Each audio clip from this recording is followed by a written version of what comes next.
ராம் சீதா சீரியல்ல நாளைக்கு என்ன நடக்க போதுன்னு பார்க்கலாம் வாங்க. எபிசோட் ரொம்ப அருமையா இருந்துச்சுன்னே சொல்லலாம். ஸ்கிப் பண்ணாம ஃபுல்லோடையும் கேளுங்க. அதுக்கு முன்னாடி இந்த வீடியோ பிடிச்சிருந்துச்சுன்னா லைக் பண்ணி பாருங்க. ரொம்ப பிடிச்சிருந்துச்சுன்னா நம்ம சேனலுக்கு வந்து சப்ஸ்கிரைப் பண்ணி கண்டினியூஸா ஆதரவு வந்துட்டாங்க. சீதா வந்து ஏதாவது ஒன்று பண்ணணும்னு சொல்லிட்டு அர்ச்சனாவும் கல்பனாவும் தந்திரமான முறையில் திட்டம் போடுறாங்க. அவங்களே மிகப்பெரிய சிக்கலில் வந்து மாட்டிக்க போகிறாங்கங்கிற விஷயம் வந்து லேட்டாக தான் அவங்களுக்கு புரிய வர மாதிரி தான் எபிசோட் வந்து காட்டுறாங்க. நான் வந்து மெயின் போர்டு கிட்ட வந்து போகணுமா, எதுக்காக நான் மெயின் போர்டு கிட்ட வந்து போகணும்னு சொல்லி அர்ச்சனா வந்து கேட்குறாங்க. உனக்கு நான் சொல்லி விளக்குறதுக்குள்ள பொழுது விடிஞ்சிருமே, பரவாயில்லையா, அப்புறம் நம்ம திட்டத்தை வந்து போட முடியாது. நான் சொல்கிறது மட்டும் வந்து சரியா, சரி மெயின் போர்டை யார் ஆஃப் பண்ணணும், என்ன தானே சொன்னேன், பரவாயில்ல, அந்தளவுக்கு விவரமாக இருக்கியே, உனக்கெல்லாம் கோடிக்கணக்கான ரூபா சொத்து கிடச்சி நீ எல்லாம் என்ன செய்ய போகிற, என்ன கல்பனா இப்படி அசிங்கப்படுத்துகிற, ஆமாம் உனக்கு ஆனாவனா கூட தெரிய மாட்டேங்குது, எது சொன்னாலும் வந்து மற்றவங்கள்ட்ட அப்படியே வந்து பேசிகிட்டு இருக்கும்போதே சொல்லிடுறேன், அப்படி இருக்கும்போது என்னத்தை சொல்கிறதுங்கிற மாதிரி செம காமெடி பண்ணுறாங்க. சரி நான் மெயின் போர்டு கிட்ட போகிறேன்னு சொல்லி கொடுக்குறேன்னு மெயின் போர்டு கிட்ட போகிறாங்க. கதை வந்து டப்பு டப்புன்னு தட்டுறாங்க. மெயின் போர்டை வந்து ஆஃப் பண்ணோன்னே சீதா வராங்க. சீதா வந்தோடனே படிக்கட்டில் வந்து நிற்கிறாங்க. இதான் சரியான சந்தர்ப்பம்னு சொல்லிட்டு அப்படியே வந்து ஸ்லோ மோஷனில் அமைதியாக நிதானமாக வராங்க அந்த இடத்துல. அப்பன்னு பார்த்து தள்ளி விடலான்னு பார்க்குறப்ப சீதா வந்து நவுந்துடுறாங்க. இவங்க படிக்கட்டுலேருந்து கல்பனா வந்து குடுகுடுன்னு கீழே வந்து விழுந்துடுறாங்க. இடுப்புலலாம் செம அடிப்புல இருக்குது. ஐயோ அம்மாங்கிற மாதிரி கத்துறாங்க. யாரா வந்து விழுந்தது அப்படின்னு சொல்லி யோசிக்கும் போது செக்யூரிட்டி வந்து பட்டமாயிட்டாங்க. அச்சச்சோ என்னடா அது, கரண்ட் கட் ஆனால் ஜென்ரேட்டர் வந்து ஆன் ஆகிருக்கணுமே, என்னது ஒன்றும் புரியலன்னு சொல்லி எல்லாத்தையும் செக் பண்ணிகிட்டு இருக்காங்க. மெயினை வந்து ஆன் பண்ணிடுறாங்க அந்த இடத்துல நம்ம செக்யூரிட்டி. அப்பன்னு பார்த்து எல்லாரும் வீட்டில் இருக்கவங்களாம் ஓடி வந்துட்டாங்க. என்ன சித்தி நீங்கள் விழுந்துட்டீங்க அப்படின்னு சொல்லி கேட்குறாங்க அந்த இடத்துல. ஒத்துமொத்த குடும்பம் இவ எதுக்கு கீழே விழுந்தா ஒன்றும் புரியலையா அப்படின்னு சொல்லி யோசிச்சுட்டு இருக்கப்ப வேறு ஏதோ ஒரு சத்தம் கிடுச்சா. சீதா நீ எதுக்கு வந்தேன் மீரா வந்து கேட்குறாங்க. இல்லை கரண்ட் கட்டாக இருந்துச்சு, அது மட்டும் இல்லாமல் யாரோ ஒருத்தவங்க ரூம் கதை வந்து தட்டினாங்க, அந்த மாதிரி சூழ்நிலை கரண்ட் வேறு கட்டாக இருந்துச்சா, அது என்ன ஏதுன்னு பார்க்கலாம் இருப்பேன்னா கல்பனா அது மாதிரி கீழே வந்திருக்காங்கிற மாதிரி பேசுகிறாங்க. ஒரு பக்கம் அர்ச்சனா வந்து எல்லா திட்டத்தையும் எல்லாத்தையும் வந்து சொல்கிறாங்க. அர்ச்சனா வந்தோன்னே என்னாச்சு, ஏன் நீ கீழே விழுந்திருக்க, வேற யாரோ தானே கீழே விழுவணும், என்னது வேற யாரோ கீழே விழுவணுமா, அப்போனா நிச்சயம் வந்து கல்பனாவும் சீதா வந்து தள்ளி விட தான் அவங்க எல்லாம் திட்டம் விட்டுருக்காங்க. அர்ச்சனா கூப்பிட்டு மிரட்டி விசாரிச்சா கண்டிப்பாக தெரிஞ்சிருங்கிற மாதிரி உச்சக்கட்ட கோவத்தில் இருக்காங்க அந்த இடத்துல நம்ம மகா. அப்பன்னு பார்த்து என்ன ஆச்சு அப்படின்னு சொல்லி கேட்கும்போது கல்பனா ஏதாவது உண்மையை வந்து மறைக்கிறீங்களா, எதுக்கு கல்பனா விழுவாமல் வேற யாரும் விழுவணுமா, அர்ச்சனா கம்பனா உனக்கு முன்னாடியே தெரியுமா அப்படின்னு சொல்லும்போது என் ரூம் கதவை தட்டினது கல்பனா தான், அப்படி இருக்க சொன்னல நீங்கள் தான் ஏதாவது பண்ண பார்த்தீங்களா அப்படின்னு கேட்குறாங்க. உடனே ஒத்துமொத்த குடும்பம் செம கடுப்பாயிட்டாங்க. அர்ச்சனா தேவையில்லாமல் ஒரு வார்த்தை சொன்னேன்னு வச்சுங்க, நான் என்ன செய்வேன்னு எனக்கே தெரியாதுன்னு சொல்லி செமையாக அது கோவமாக வந்து திட்டுறாங்க. கல்பனா வந்து அர்ச்சனாவை நானே வந்து கீழே வந்து விழுந்து கிடக்கிறேன், அப்படி இருக்கும்போது இதெல்லாம் தேவையா, நான் தான் வந்து தட்டினேன், இல்லைன்னு சொல்லவே இல்லையே, கரண்ட் இல்லை, ஜென்ரேட்டர் எப்போதும் ஆன் ஆகிருக்கணுமே, ஜென்ரேட்டர் ஆன் ஆகலை அப்படின்னு சொல்லி கல்பனா வந்து சொல்லி சமாளிக்கிறாங்க.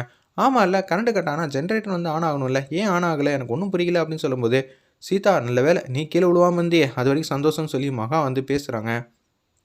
ஆமாம் இல்லை சீதா கரண்ட் கட்டானா நீ எதுக்கு வெளில வந்த, இல்லை கல்பனா தான் கதவை தட்டினாங்க, இல்லைப்பா கரண்ட் வந்து இல்லையா, அதனால தான் என்ன செய்யணும் ஏது செய்யணும் சுத்தமாக வந்து புரியல, நானும் கொஞ்சம் பாட்டமாக இருந்தேன்னு சொல்லி என்னென்னமோ சொல்லி சமாளிக்கிறாங்க அந்த இடத்துல நம்ம கல்பனா. இதை கேட்டோன்னு வந்து பேரதிர்ச்சியாக நிற்கிறாங்க. மொத்த குடும்பம் சரி ஏதோ ஒரு இடத்துல தப்பு நடந்திருக்கு, எல்லாரும் போட்டு தனியாக விசாரிக்கலாம்னு சொல்லிட்டு ஒத்துமொத்த குடும்பம் போக ஆரம்பிச்சிட்டாங்க. துரை வந்து எப்போதும் போல் சமயம் வந்து கல்பனா வந்து கலாய்க்கிறாங்க. என்ன நினச்சிட்டு இருக்கேன் நீ மனசில், அப்போனா இனிமேட் கையும் காலும் வேலை செய்யலைனா உனக்கு ரொம்பவே கஷ்டமாச்சு, காற்றுல எப்படி புகை புகையாக வந்து ஊதுவேங்கிற மாதிரி செமையாக வந்து கலாய்க்கிறாங்க. பெரிய உடம்பு கத்திரிக்காய் சைஸில் இருக்குது, அப்படி இருக்கும்போது உருண்டை வேகத்துக்கு பார்த்தா இடுப்பெலும்பு உடஞ்சாலும் ஆச்சரியப்படுறதுக்கு எதுவும் இல்லைன்னு சொல்லி மீராவும் சீதாவும் செமையாக வந்து திட்டிகிட்டு இருக்காங்க அந்த இடத்துல. இப்போ இது ஒரு விஷயம் ரொம்ப முக்கியமாக என்னை தூக்குங்க அப்படின்னு சொல்லும்போது அம்மா அம்மம்மாங்கிற மாதிரி சவுண்டு கொடுத்துக்கிட்டே வந்து கல்பனா வந்து ஏஞ்சி போயிட்டே இருக்காங்க.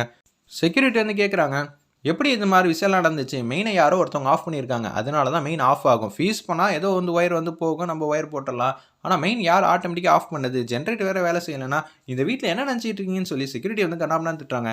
தப்பெல்லாம் உன் மேலே தான்டா, எனக்கு வந்து கோவம் வருது, அப்படி இருக்க சூழ்நிலை நீ தப்பு பண்ணிட்ட, மரியாதை எங்கேருந்து போய்டு, என்னங்க நீங்கள் தான் கோவப்படக்கூடாது, நான் கோவப்படலாம்ல, இதான் எனக்கு கண்டுபிடிச்ச கடைசி சான்ஸ், நான் இந்த சான்ஸை வந்து மிஸ் பண்ண மாட்டேன்னு சொல்லி செக்யூரிட்டி வந்து கண்ணாமண்ணான்னு மகன் வந்து திட்டுறாங்க.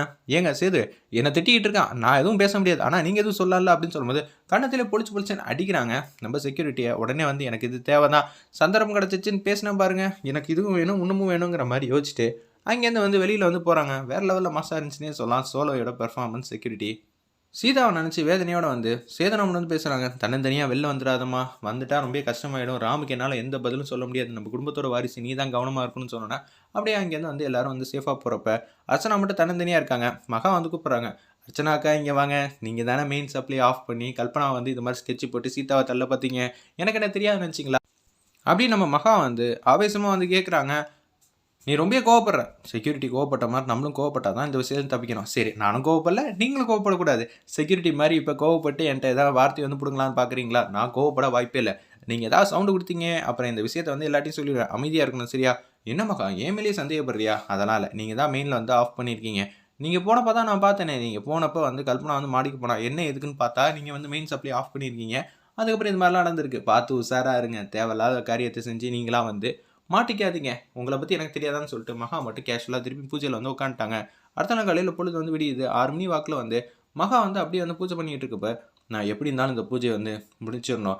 என்ன நடந்தாலும் பரவால்ல. மகா நீ சீதாவ ஜெயிக்கணும்னா, இது தாங்க மாட்டியா என்ன? அப்படின்னு சொல்லிட்டு இருக்கும்போது தலையெல்லாம் கிறுகிறுன்னு சுத்த ஆரம்பிச்சிருது. அப்படியே மயக்கம் போட்டு கீழ வந்து பொத்துன்னு வந்து விழுந்துட்டாங்க. விழுந்ததுக்கப்புறம் செல்வி தான் பார்த்துருக்காங்க இந்த வீட்டு வேலைக்காரியம்மா. அவங்க பார்த்துட்டு ஐயா! ஐயாங்கிற மாரி கத்துறாங்க. ஒட்டுமொத்த குடும்பம் வந்துட்டாங்க. டாக்டர் வந்து வராங்க. செக் பண்றாங்க. என்ன ஆச்சு? இவங்க ஒரு வேள தான் சாப்பாடு சாப்பிடுறாங்க. அதுவும் உப்பு, காரம் இல்லாத. என்னது உப்பு, காரம் இல்லாத. மகா வந்து ஒரு வேள தான் சாப்பிடுறாங்களா? அப்படி என்ன விரதம்? வேண்டுதல் ரொம்பவே பெருசுங்க. அப்படியெல்லாம் இன்னும் எனக்கா வந்து கஷ்டப்பட வேணாம். டாக்டர் வந்து செக் பண்ணிட்டு வீக்கா இருக்காங்க. போய் சாப்பாடு எடுத்துட்டு வாங்கன்னு சொன்னோனே, சாப்பாடா? அதெல்லாம் வேணாம். உயிர் போயிடுங்க அப்படின்னு சொல்லி டாக்டர் வந்து பேசுறாங்க. என்ன ஆனாலும் சரி, நான் வந்து சாப்பாடு சாப்பிட மாட்டேன். வேண்டுதல் முடியிற வரைக்கும் இப்படி தான் இருப்பேன். கோவப்பட மாட்டேன், சாப்பிட மாட்டேன் அப்படின்னு சொல்லும்போது, என்ன வேண்டுதல் அப்படி பெருசா சொல்றீங்க? உங்க குடும்பத்தில 1000 பிரச்சனை இருக்கலாம். இதெல்லாம் வந்து பேசிட்டு இருக்காதீங்க. சாப்பிடுற வழிய பாருங்க. டாக்டர் மன்னிச்சிருங்க. உங்க மேல எனக்கு மதிப்பு மரியாதை நெறையா இருக்கு. அதே மாரி நமக்கு மேலயும் ஒரு சக்தி இருக்கு. அதெல்லாம் நம்ம நம்பி தான் ஆவணும். அப்படின்னு சொல்லும்போது, சீதாக்கெல்லாம் வந்து வேண்டுதல் செஞ்சு என்ன சாதிக்க போறீங்கன்னு சொல்லி மகா வந்து லைட்டா வந்து திட்டுறாங்க. உங்க ஹெல்த்த பார்த்துக்க வேண்டியது தானே. இவ இருந்தா என்ன, இல்லன்னா என்ன? தையல் ரொம்பவே முக்கியமா இந்த வீட்டுக்குன்னு சொல்லி பேசுறாங்க அஞ்சலி, சத்யா, பிரியா, ராமோட தங்கச்சி. இதை கேட்டோன்னே இந்த சிறு வண்டுகளா மரியாதை குடுத்து மரியாதை வாங்கணும். இல்லன்னு வச்சுக்கங்களேன், நான் என்ன செய்வேன்னு எனக்கே தெரியாதுன்னு சொல்லி செமையா வந்து கத்துறாங்க அந்த இடத்துல. சுளுக்கு எடுத்துடுவேன் பார்த்துக்க. ஓ! நீயே வந்து என்ன அடிச்சிருவியா? நீ பழசெல்லாம் மறக்கலையா? நீங்கலாம் என்ன மாரி சதி வேலை செஞ்சீங்கன்னு எங்க அப்பாவுக்கு ஒரு சின்னதா ஃபோன் கால் பண்ணி தூக்கி உள்ள வைக்க சொல்லிட்டா வேலையே முடிஞ்சிரும். அப்படி இருக்கும்போது என்னடி நெனச்சிட்டு இருக்கீங்க? உங்களால தான் வந்து ஏதோ ஒரு ரவுடி வந்து என்ன தூக்குனான். அதுக்கெல்லாம் மனச்சிட்டு இருந்தா, நீ என்ன அடாவடித்தனமா பேசுறியா? என்ன நெனச்சிட்டு இருக்கீங்க? அப்படின்னு சொல்லி சேதுராமன்ட்ட கேட்குறாங்க. நான் இருக்கும்போது சண்டை போட விடுவேனா? நான் இப்ப அமைதியா இருப்பேன். கோவப்பட மாட்டேன்னு தெரிஞ்சுதான், இங்க இருக்கிற புள்ள பூச்சிங்கலாம் வந்து சண்டை போட்டுட்டு இருக்கு. நீங்க தட்டி கேட்க வேண்டிய இடத்துல இருந்துட்டு வேடிக்கை பார்த்துக்கிட்டு இருந்தா, "என்ன சேது?" அப்படின்னு சொல்றாங்க. என்ன என்ன கோவப்படுத்தி பார்க்குறீங்களா? நான் கோவப்பட மாட்டேன். "ஏய்! என்னைய நினைச்சிட்டு இருக்கீங்களா?" அப்படின்னு சொல்லி கன்னாபின்னான்னு திட்டுறாங்க. அவங்க பொண்ணுங்கள எல்லாரையும், "பெரியப்பா நீங்க கூட என்ன புரிஞ்சுக்காம திட்டுறீங்க. வேற என்ன சொல்றது? சீதா கிட்ட வந்து மல்லு கட்டுறீங்க. சீதா யாரு? உங்க அண்ணி. அண்ணின்னு கூட மரியாதை கூப்பிடாம தையக்காரிங்கிறீங்க. உங்களுக்கெல்லாம் அறிவு இல்லையே. இப்பதான் சீதாவுக்கு வந்து பட்டப்பேர் வச்சு கூப்பிடுறீங்களா? அவ்வளவுதான் சொல்லுவேன்னு" சொல்லி எச்சரிக்கிறாங்க. இன்னொரு வாட்டி சீதா வந்து அவமரியாதையோட பேசுறீங்க, அப்புறம் அவ்வளவுதான். நான் மனுஷனா கூட நடந்துக்க மாட்டேன். புள்ளைங்க வளர்த்துருக்காங்களாம் புள்ளைங்கள. என்ன சேதுராமன், நீங்களும் நாங்களும் சேர்ந்து தானே குழந்தைங்கள வளர்த்தோம் அப்படின்னு சொல்லும்போது அமைதியாயிடுறாங்க. உன்ன வந்து எதுக்காக இந்த விரதங்கிற மாரி எனக்கு மட்டும் தான் தெரியும். அர்ச்சனா வந்து கல்பனாட்ட வந்து சொல்லிடுறாங்க. ஓ! சீதா வீட்ட விட்டு தொரத்தவா? எனக்கு தெரியும். மகா வந்து எதுக்காக வந்து விரதம் எடுக்குறாங்கிற மாரி அந்த இடத்துல வந்து அதிர்ச்சி குடுக்குற மாரி கல்பனா பேசுற மாரி காட்டி எபிசோட் வந்து முடிச்சிருந்தாங்க. வெயிட் பண்ணி பார்ப்போம்.